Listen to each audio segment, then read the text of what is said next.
یہ ذی القعدہ کا مہینہ ہے،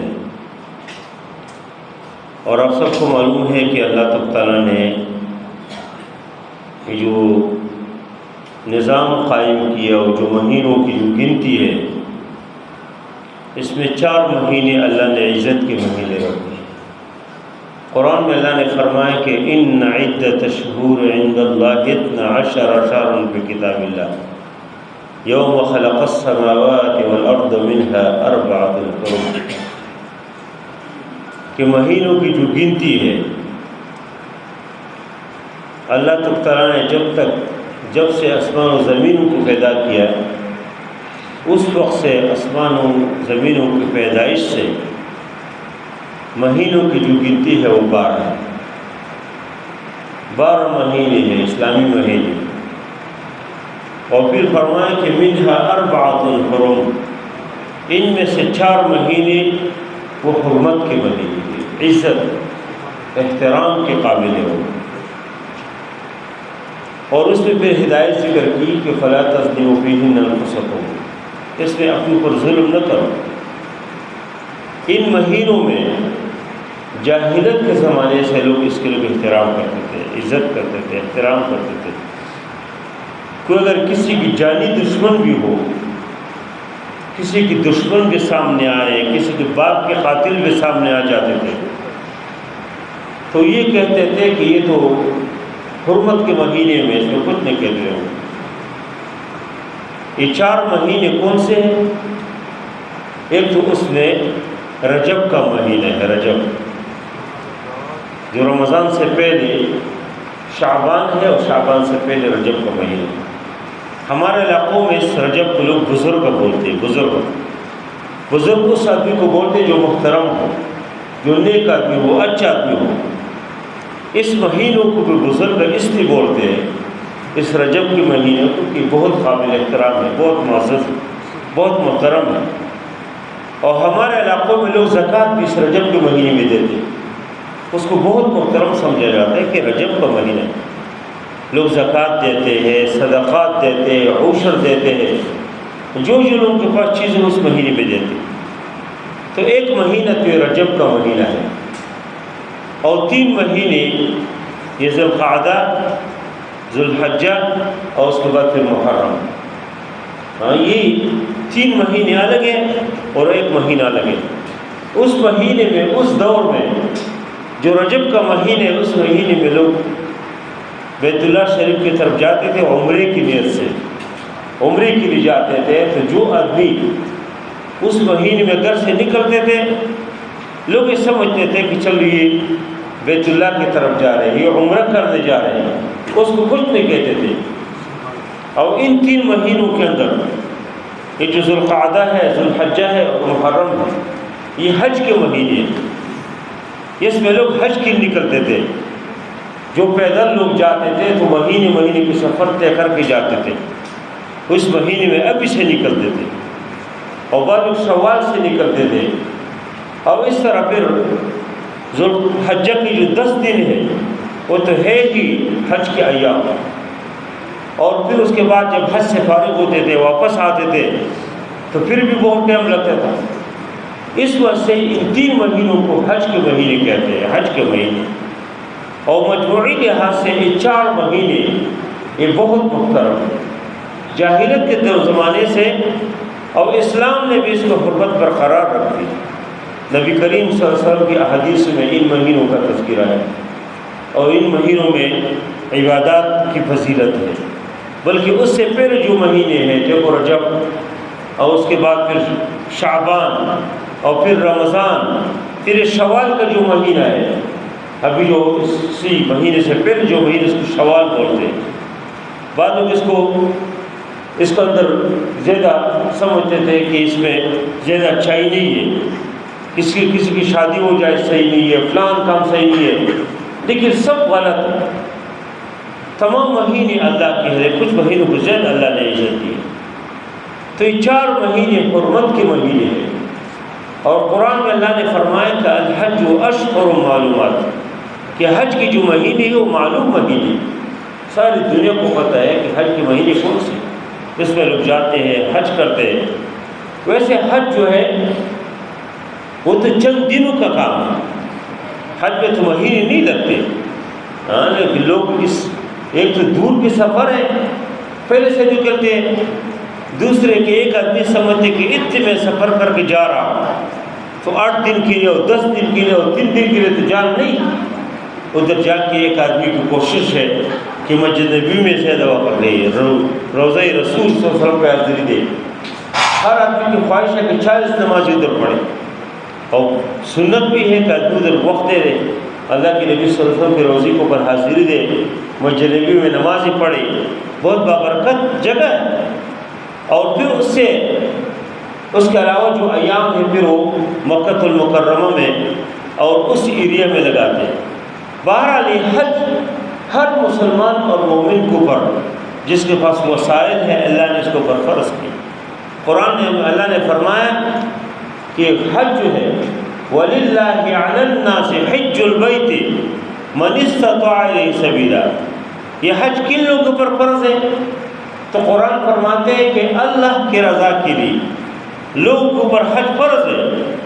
کن لوگوں پر؟ مَنِ اسْتَطَاعَ إِلَيْهِ سَبِيلًا، جس کے پاس راستے کی طاقت ہے، جانے کے استطاعت ہے ان کے پاس۔ اس سے معلوم ہوتے ہے کہ ایک آدمی سالم الاعضاء ہے، بدنی لحاظ سے فزیکلی وہ ٹھیک ٹھاک ہے، سفر کی صلاحیت اس کے اندر ہے تو اس کو جانا چاہیے۔ من استطاع الیہ سبیلا۔ دوسری بات یہ ہے کہ سفر کی جو اخراجات ہیں وہ انسان کے پاس ہو۔ اگر کسی کے پاس سفر کے اخراجات نہیں ہے تو نہیں جا سکتے، نکلتے ہیں اور اس راستے میں لوگوں سے مانگتے ہیں کہ مجھے دے دو کچھ، میرے پاس کھانا نہیں ہے، میرے پاس کپڑے نہیں ہے، یا خود نکلتے ہیں اگر کنہیں بچوں کے لوگ سے مانگتے ہیں، اس کے اوپر بھی حج فرض نہیں ہے۔ لیکن جس آدمی کے پاس وسائل ہے وہ نکل سکتے ہیں، سفر کر سکتے ہیں اور نہیں جاتے، تو قرآن نے فرمایا ومن کفر، جو آدمی کفر کرے فإن اللہ غنی عن العالمین، اللہ اس سے بھی پرواہ ہے، کوئی کچھ تو کفر کا کام کیا۔ اور اللہ کے نبی صلی اللہ علیہ وسلم نے ایک حدیث میں فرمایا کہ جس آدمی کے پاس استطاعت ہے وہ جا سکتے ہیں حج کے لیے پھر بھی نہ جائے، فلم یحج، حج نہ کرے، ان کی طاقت ہے، ان کے بس ہے، ان کے پاس وسائل ہے، جا سکتے ہیں، کوئی مسئلہ نہیں ہے، پھر بھی نہ جائے، تو اللہ کے نبی صلی اللہ علیہ وسلم نے فرمایا کہ فلیمت ان شاء یہودین او ان شاء نصرانی۔ اتنی سخت بات اللہ کے نبی نے کی کہ جو آدمی حج کے نہیں جاتے، حج فرض ہے اور نہیں جا رہے، تو ان کی مرضی ہے کہ وہ یہودی مر جائے یا نصرانی مر جائے، یعنی یہودیت کا کام ہے، یہ عیسائی ہے، یہ آدمی جو یہودی ہے جس کو حج فرض ہے پھر بھی نہیں جا رہا۔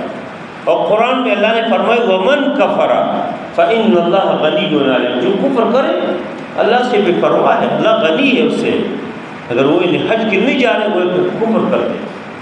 تو اس میں یہ جو قاعدہ ذکر کیا اللہ تعالیٰ نے کہ من استطاع، جس آدمی کے پاس طاقت ہو، جا سکتے ہیں، ان کے پاس وسائل ہو، نہیں جاتے، لوگ کہتے ہیں کہ ابھی تو میرے بچے چھوٹے ہیں، بچے بڑے ہو جائیں گے جی، اچھا بچے بڑے ہو جاتے ہیں، پھر کہتے ہیں بچوں کی شادی ہے، جہیز جو ہمارے معاشرے کی ایک لعنت ہے، لعنت کہ یہ طے کیا کہ جو لڑکی جس کی شادی ہو اپنے سامان سب کچھ لائے، اور لڑکا مزے سے گھر میں بیٹھا ہو، لڑکی سب کچھ لائے، اور لڑکی کے والد بیچارہ پریشان ہو اس کے لیے کہ انہیں موبائل بھی خریدنا ہے لڑکی کے لیے، اس نے جو ہے موٹر سائیکل بھی خریدنا ہے، اس نے گاڑی بھی خریدنا ہے، اس نے بہترین جو ہے فرنیچر بھی خرید کے اس گھر میں لے جانا ہے، یعنی وہ بیٹی بھی، ایک لڑکی بھی اس اجنبی گھر میں جا رہی ہے، اوپر سے لعنت یہ ہے، جہیز کے لعنت ہمارے معاشرے کے اوپر سوار ہے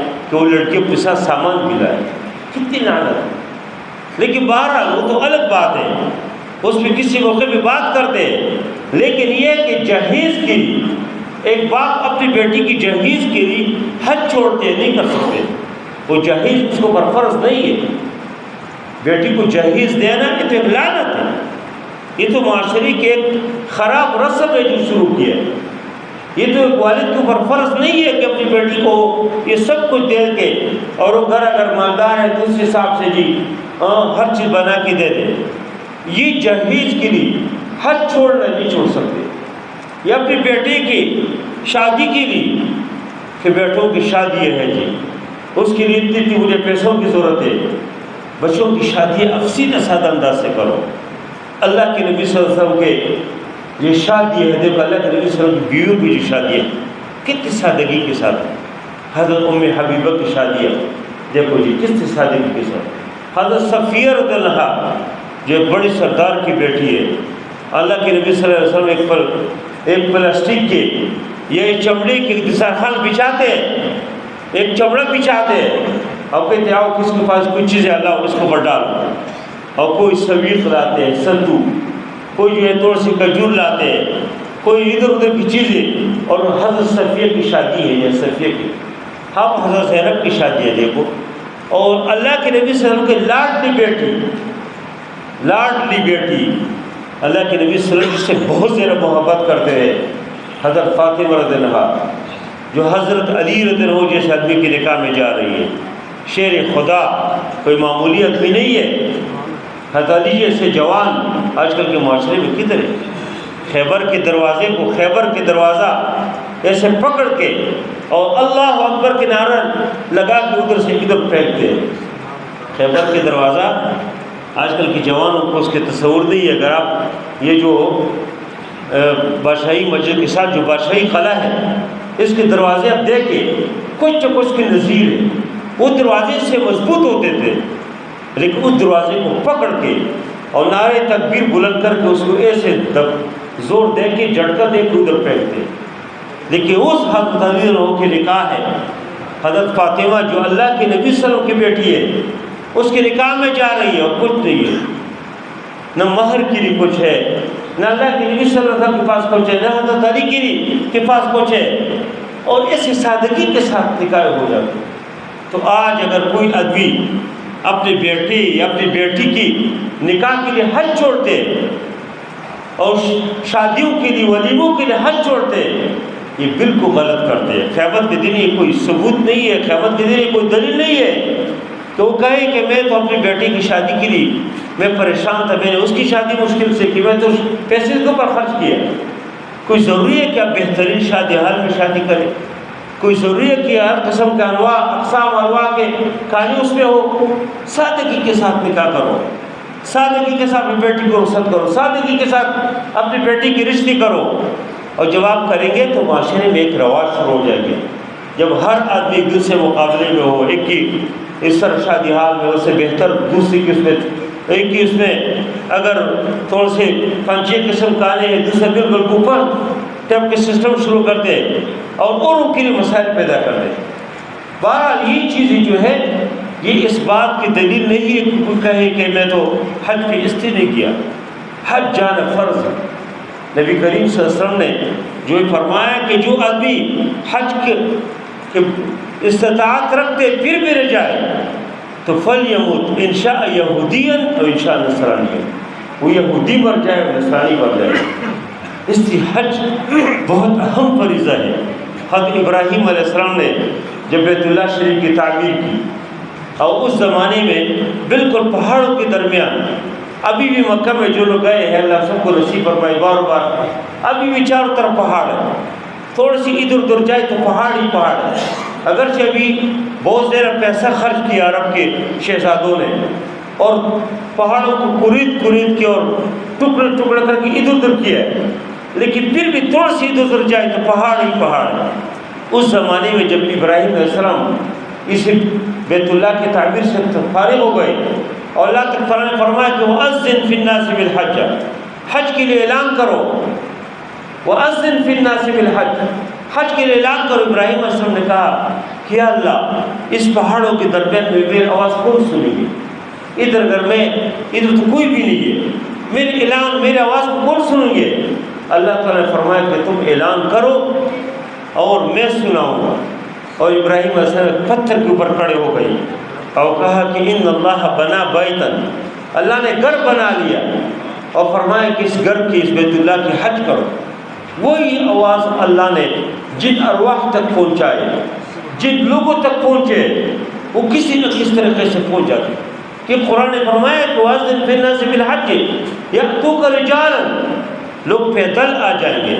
وَعَلَىٰ كُلِّ ضَامِرٍ يَأْتِينَ مِن كُلِّ فَجٍّ عَمِيقٍ، دور دراز علاقوں سے، کوئی سواری کے اوپر، کوئی پیدل، کوئی گھوڑے کے اوپر، کوئی اونٹنی کے اوپر، کوئی جہاز کے ذریعے سے، کوئی پانی کے ذریعے سے پہنچ جاتے ہیں. اور یہ جو لبیک اللہم لبیک لا شریک لک لبیک ان الحمد والنعمت لک والملک لا شریک لک، اور لبیک یہ حج اصل میں ایک عشق کا نام ہے، عشق ایک جنون کا نام ہے. یہ جو نغم، یہ قسم یہ نغمہ ہے، لبیک یا اللہ میں حاضر ہوں، یا اللہ میں حاضر ہوں، لبیک لبیک یا اللہ حاضر ہو، لا شریک لک، یا اللہ کی کوئی شریک نہیں ہے، یا اللہ بادشاہت آپ کے، یہ دنیا ساری آپ کے، ہم حاضر ہیں اللہ، آپ کی کوئی شریک نہیں ہے. تو جنہوں نے ابراہیم علیہ السلام کے وہ کمزور آواز جو مکے کی پہاڑیوں کے درمیان پتھر کے اوپر کھڑے ہو کر جنہوں نے آواز سنی ہے، وہ کسی نہ کس طریقے سے پہنچ جاتے. ہمارے یہاں دیکھیں بالکل بڑے مالدار پیسے والے لوگ وہ نہیں جا سکے. کیوں جی؟ بس کوئی نہیں، یہ مسئلہ ہے جی، یہ مسئلہ ہے. اصل یہ ہے کہ اس کے روح نے آواز نہیں سنی. جو ابراہیم علیہ السلام نے جو آواز کی ہے اللہ کے حکم کے مطابق، وہ آواز اس تک نہیں پہنچی، اس کے روح نے لبیک نہیں کہا. اور غریب لوگ جس کے پاس کچھ نہیں ہوتے، کسی نہ کسی بانے سے پہنچ جاتے. موچی کا کام کرتے ہیں، موچی، ایک موچی کو میں جانتا ہوں کہ موچی کا کام کرتا تھا اور کچھ نہ کچھ جمع کرتا تھا. اس پہ حج کروں گا، ایک دن دے کا حج کیجیے. غریب لوگ چھولے فروخت کرتے، چھولے، اور ہر وقت کچھ نہ کچھ جمع کرتے تھے اس جذبے کے ساتھ. اور اصل واقعی چیز جس عربی کے دل میں جذبہ ہو کہ میں نے جانا ہے، میں حج کروں گا، میں عمرے پہ جاؤں گا، اللہ اس کو پہنچاتے ہیں. لیکن جس آدمی کے اندر یہ تصور بھی، ایسے لوگ بھی ہیں کہ جو دنیا جہان کے ملکوں میں جاتے ہیں، مختلف ملکوں کے سفر کرتے ہیں، لیکن وہ حج کے سفر سے، عمرے کے سفر سے محروم. وجہ یہ ہے کہ نصیب میں نہیں ہے. نصیب اس سے اللہ سے مانگنا چاہیے، اللہ کے سامنے گڑگڑانا چاہیے، اللہ ہمیں نصیب کرے. اللہ سے کوئی مانگتے اللہ دے. حج کی تربیت گاہ میں لوگ جاتے ہیں. تو ایک جگہ تربیت گاہ میں لوگ حج کے لیے تربیت گاہ کے لیے جا رہے تھے، تو اس دفتر میں کچھ لوگ تربیت گاہ حج اس نے داخلہ کیا تھا. اس میں غریب آدمی تھے جو اس دفتر میں، دفتر آفس بوائے جو ہوتے ہیں، صفائی مفائی کرتا تھا، چائے وائے پیش کرتے تھے. وہ بھی اس تربیت گاہ پہ گیا کہ میں جاؤں اسے دیکھو یہ تربیت گاہ میں کیا تربیت کرتے لوگ. ادھر جب گیا تو لوگوں نے اس کے مذاق اڑایا کہ تم کیسے آئے؟ انہوں نے کہا میں بھی حج کے لیے جاؤں گا. مذاق میں کہا کہ میں بھی جاؤں گا. اور لوگوں نے کہا تم کیسے غریب آدمی ہو، آفس بوائے کو پیسے کدھر جا سکتے ہیں؟ انہوں نے کہا میں جاؤں گا. جب اس نے اس طرح بات کی، ان لوگوں میں جن لوگوں نے حج کے لیے داخلہ کیا تھا، ان میں ایک آدمی نے کہا کہ چلو میں آپ کو بھیج دیتا ہوں. اس کو پیسے دیے اور کہا جاؤ جی پاسپورٹ بناؤ، حج کے داخلہ کرو، اور وہ بھی ساتھ دیا حج. ایسے اللہ پہنچاتے. جذبہ ہونا چاہیے، جذبہ سب چیزیں، جذبہ. اور اس جذبے کو پر اللہ اجر بھی دیتے ہیں. جذبہ ہونا چاہیے کہ آپ کے دل میں ایک جذبہ ہو کہ کام کروں گا جی، خیر کا کام، اور عزم ہو، ارادہ ہو. اللہ تو تعالیٰ کے ذات کے اوپر اعتماد ہو. اللہ پھر توکل کرتے، اللہ پر مدد کرتے ہیں، اللہ کو لے جاتے ہیں. لیکن جن کا ارادہ ہی ڈماڈول قسم کے ہو، اور وہ شک میں ہو کہ جاؤں کہ نہیں جاؤں، پیسہ خرچ کرو کہ خرچ نہ کرو، خاص کر پیسے کی محبت، یہ بہت مشکل ہے. لیکن پیسے کے منافق آدمی کے دل میں پیسے کی محبت سے رہو. یہ جو نبی کریم صلی اللہ علیہ وسلم کے حوالے سے صورت مجادلہ میں ہدایات ہے. اللہ نے حکم جاری کیا تھا کہ جو پیغمبر کے پاس آئیں گے پہلے صدقہ پیش کریں. منافقین آتے تھے اللہ کے نبی صلی اللہ علیہ وسلم کے پاس، کوئی کام نہیں ہوتا تھا، کوئی بات نہیں ہوتی تھی. ویسے لوگ صحابہ کو خفا کرنے کے لیے اللہ کے نبی سے کہتے ہیں اللہ کے نبی خفیہ کام ہے، آپ سے بہت ضروری مسئلہ ہے، ڈسکس کرنا چاہتا ہوں. اللہ کے نبی صلی اللہ علیہ وسلم تو مہربان مشفق آدمی تھے، ہر آدمی کو وقت دیتے تھے. اور وہ منافقین صرف صحابہ کو خفا کرتے تھے. اللہ تعالیٰ نے حکم دیا کہ آئندہ کوئی سرگوشی کرتے، خفیہ کوئی بات کرتے، فقط بھی وہ بین نجواکم صدقہ، پھر صدقہ پیش کرو. تو منافق آدمی کی جیب میں پھر کدھر ہاتھ جاتے ہیں؟ انہوں نے اللہ کے نبی کے پاس آنا چھوڑ دی.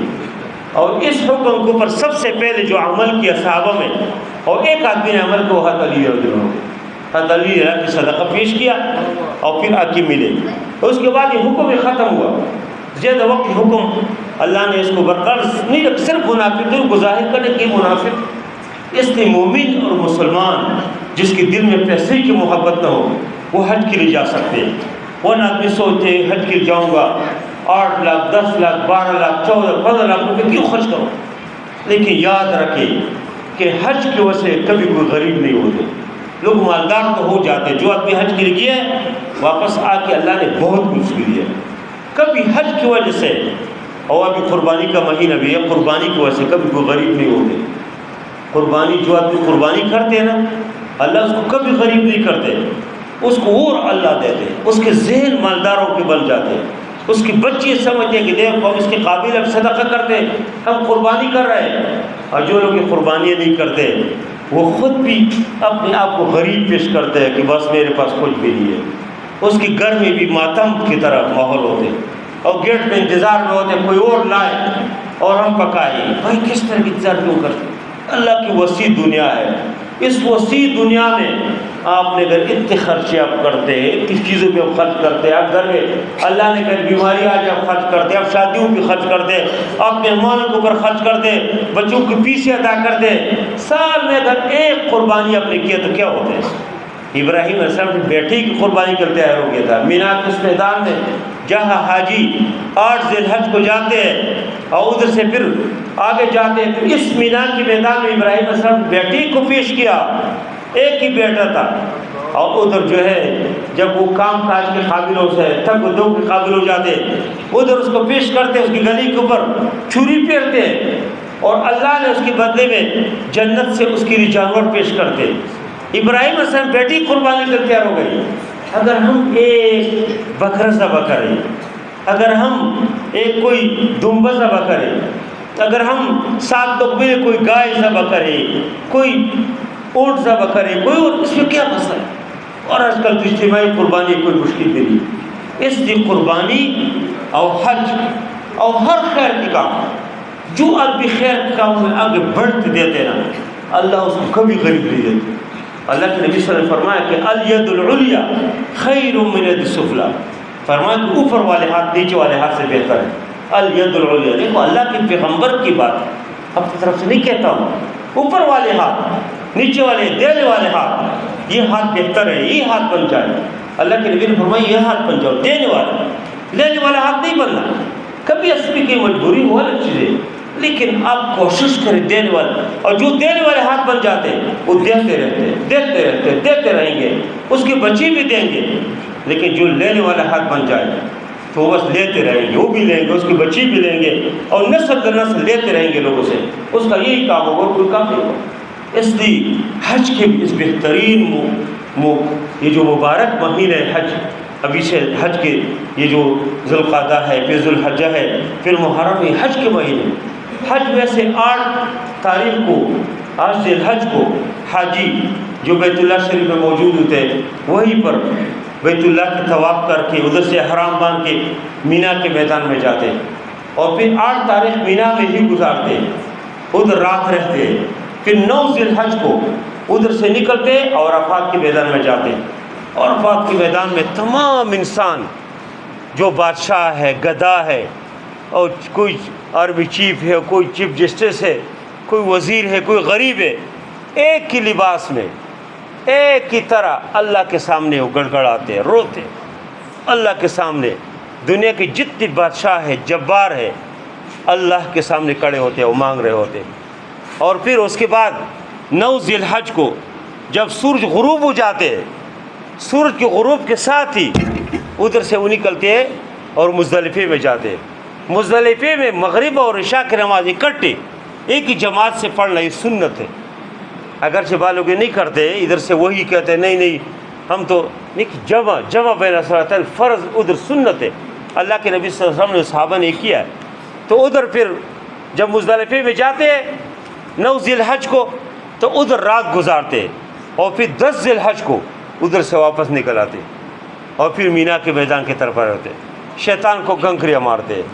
شیطان بڑا شیطان